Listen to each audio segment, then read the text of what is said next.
Hi, I'm Chuck Vanderstelt with quadwalls.com, and today I'd like to speak with you a little bit about Fsbo paperwork and what documents you will need to sell your house by owner.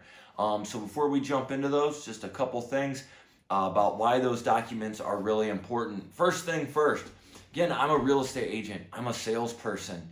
And what is the number one thing I do to make my job easy, to make something easy to sell so it's sold quickly? The answer to the riddle is make it easy to buy. And these Fsbo documents will help make your home that you're selling by owner much easier for a buyer to purchase. And you're going to find out why as you watch this video. Second thing is there's a lot of rules and regulations with home sales, disclosure rules. The lenders are going to need to see things, so the loan that they're writing for the buyer falls into all the federal rules and regulations and guidelines. And the documents help with that substantially. And last but not least, lots of third parties. Again, the lender I just mentioned, the title company, inspectors, all the different third parties that are involved in a home sale. By keeping your transaction on some documents and moving forward, everybody's always going to be able to stay informed of what's going on inside of the transaction. So that's really important. So let's dive in. I've got this broke down into 4 sections. So the first section is before you list your home, what documents you should have. This is pretty easy because it's kind of the bare minimum. All you need to do is meet the disclosure requirements. Some states have residential real estate disclosures, some states don't. Some local areas and even cities can have residential real estate disclosures. Like for example, Quad Walls is founded in Indiana. Indiana does have a residential real estate disclosure. What you can do is just get online and Google or whatever your favorite search engine is, type in your state's name, residential real estate disclosure rules, and you're going to get some information for your state. Probably going to be able to find the forms. If you happen to be here in Indiana, just go to our website and we've got a blog article about this and you can download the form right there. The other disclosure is the lead-based paint disclosure. This is actually a federal regulation, so it's applicable regardless of what state you're in here in the United States. What this is applicable for is you have to declare whether there are any lead-based paint hazards or lead-based paint in the home that you are actually aware of. It's applicable to all housing types, so townhome, condo, single-family home, it doesn't matter. So all housing types, but you only have to fill it out if any part of the structure was built before 1978. So if you're selling a home built in the 1980s, 90s, 2000s, 2010s, 2020s, you don't need to worry about this disclosure because it's not required. The second part is the Fsbo paperwork you need for marketing your home. Now here we have a lot more. This is all optional, but again, it goes back to how I started this video. To make your thing sell, make that thing easy to buy. These documents are tools which are going to make your home more easily sold because it's more easily bought by a buyer who wants to buy it. So the first one, again, those disclosures. When you begin marketing your home, you should have those disclosures. You should know which ones you're supposed to have, and you should have them completed. Prospective home buyers touring your home or thinking about touring your home, they want to review those. And also in most states that require them, you need to provide proof to validate the offer that the buyer is going to make that they have seen them. So you need to give them a copy so that the buyers can review them and sign them. Another one is title work. Again, the optional as you're just marketing the home. Getting preliminary title work done helps buyers know what they're buying, and it helps them know that the property does have clean title and you are the person who can sell the home. All you got to do for that is call up the title company that you want to use. Say, hey, I want to use you as the title company to provide title work and closing services for my home sale. I'd like to run preliminary title on it. They probably will charge you a fee because there's no guarantee that you will sell your home. It can take about 10 days for you to get that preliminary title work back, but if you ask for preliminary title work, they'll get that sent to you. A third thing is a survey. Survey location report. So a lot of buyers do want these. Some states require it, some states don't. Some lenders require it, but most loan types these days are not requiring a survey location report. But a lot of buyers feel better knowing they're getting one. Buyers too might already have their defenses up a little bit, knowing they're buying the home from a for sale by owner. Going out and getting a survey as you're marketing the home could be a good idea. All you need to do is call some land surveyors in your area and kind of see what they're each charging and how long it can take.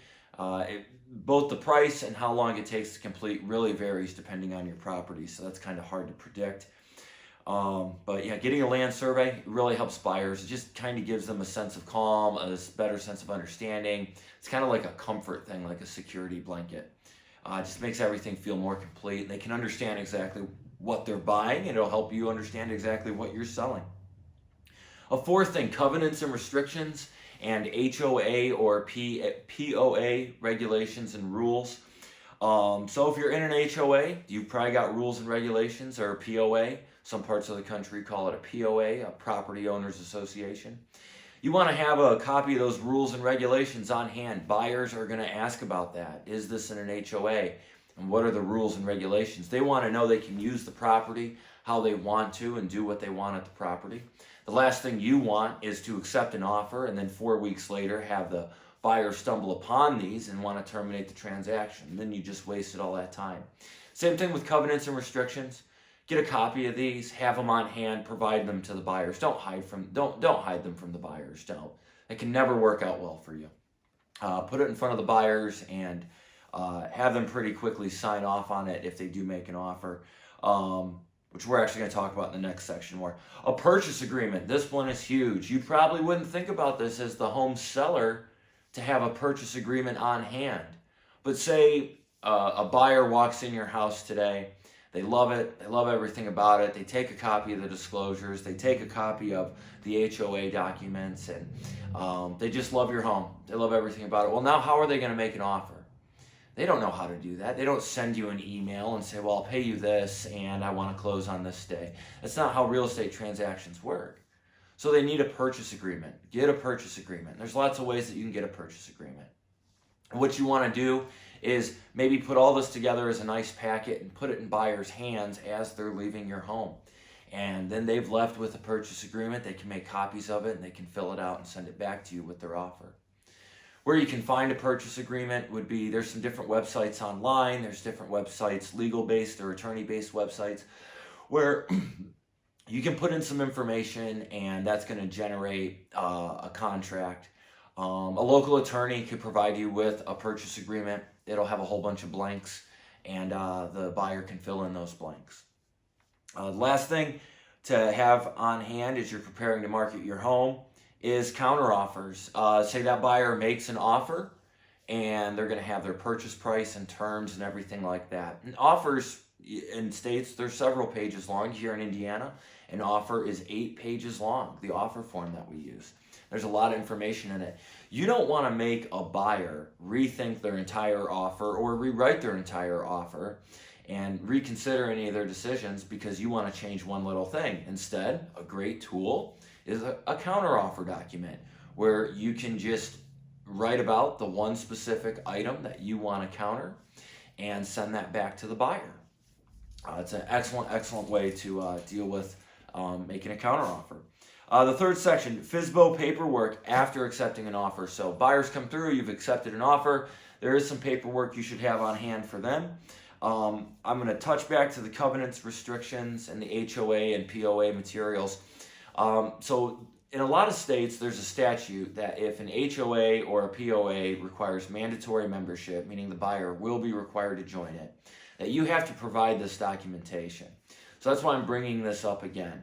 If you accept an offer and your property has covenants and restrictions, or an HOA or POA with rules and regulations, I strongly encourage you to email those documents to the buyer as you are sending them the signed offer that you're accepting. Here in Indiana, when a buyer makes an offer, the buyer writes into the purchase agreement, the seller has X number of days to provide those documents, and the buyer has Y number of days to review those documents, and if they don't say anything, it's deemed an acceptance. Hopefully whatever purchase agreement you're working with is something similar. I think that's a really efficient and good way to do things. So again, having those documents when you accept an offer, good idea. If you're not sure of the state rules, contact a local attorney or do some research, or play it safe and just email them everything and ask that the buyer respond saying, yes, I received everything. Two other important things to have on hand, Fsbo documents to have on hand. Amendments, deals change all the time. Just this week, I closed a deal that was supposed to close in May, and instead it ended up closing in very early April. So a few weeks ago, we did an amendment that said the close date's going to change to this. All little alterations need made all the time. It can really spin some people out, frustrate some people, because you just don't know what to do to solve the problem. Well, it's really easy to solve the problem. You amend the transaction. You pull out a document for an amendment, you number it at the top, you put a date on it, and you write about whatever it is that you're changing, and you sign it, and the buyer signs it, and you turn it into the title company, and the buyer turns it into their lender, and everything's fine. So it's just about having that tool and having that form. Another item is inspection responses. Most home buyers will have the property inspected. They might ask you to fix a few things. You want this to be a really clean, very clear process, clearly describing what's to be fixed, when it's supposed to be fixed, and who's fixing it, whether you can do it yourself or you have to hire a professional and bring it in, provide invoices or receipts to the buyer. Well, a great tool for this is some blank inspection response forms. So you can very clearly have it right there in writing. Everybody knows who is responsible for what. Last but not least, for sale by owner closing documents. I see a lot of people asking this question. There really isn't that much that's needed. Most of the closing documents are going to be taken care of by the title company. That's who's going to be providing those. The lender's closing documents are going to be provided by the lender. This is what the buyer's paying their lender for. This is what you're paying the title company for, is to provide these documents. There are two documents, though, that for sale by owner sellers should have. The first one, again, is back to the required sales disclosures. Many states that have disclosure rules say that you have to reaffirm your disclosure immediately before or at closing. Here in Indiana, we do this practice. And there's another set of boxes for the seller to sign in at the very bottom to be signed at closing, reaffirming that all of the statements in the seller's disclosures are still true and the property's in the same or better condition. So don't forget to bring your sales disclosures to closing. Also, I think final walkthroughs are a really good idea the night before closing or the day of closing, maybe just 30 minutes before. I think it's a great idea to have the buyer walk through the property again, or at least you offer the opportunity. And I think having a form to memorialize that opportunity is a really good idea to protect you as the seller. That form should say three things. One, that the buyer was given an opportunity to do a final walkthrough. Two, did the buyer accept that opportunity and complete a final walkthrough, or did the buyer waive that opportunity to do a final walkthrough? And three, if the buyer did a final walkthrough, what day and time the buyer did that. The buyer should sign off on it. You're going to want to keep that for your records. I just think that's a really good idea. So in conclusion, there are some pretty important forms. These forms are tools which are going to make your home more sellable. It's going to make a more organized sale, and it's going to make your home a lot easier to buy. So your probability of success of selling a home by owner will increase, because that's really what we try to help people do, is increase their chances of successfully selling their home by owner. If all of this is getting a little too overwhelming for you, feel free to contact us. Quadwalls.com has an entire army of Quadwalls connected agents, an entire team of people. And we go out and we help people buy and sell homes. We can help you. We do know most for sale by owners are trying to avoid the real estate commission fees. Don't forget to check out our real estate commission fees on our website. We offer some of the lowest fees in the industry. If you like this content and you're watching this on YouTube, subscribe to the channel and hit that little bell icon so you can get some notifications. Or if you're watching this on Facebook, like our Facebook page. We want to keep you up to date on all the wonderful content we're continuously putting out. Again, my name is Chuck Vanderstel. I'm a real estate agent in Indiana with Listing Leaders, and I'm the founder of the real estate website quadwalls.com, which is dedicated to helping home buyers and home sellers save money and make better decisions when buying and selling real estate. Thanks for watching.